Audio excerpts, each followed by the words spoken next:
फिरंगाई देवीला नवदुर्गांमध्ये 4थ्या क्रमांकाची देवी मानली जाते।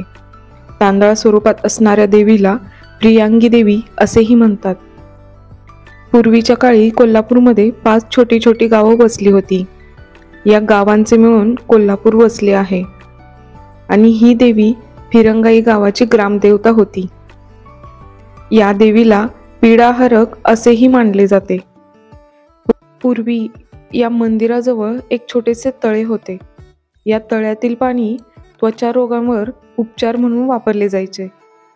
हे मंदिर पद्माराजे शाळेजवळ आहे।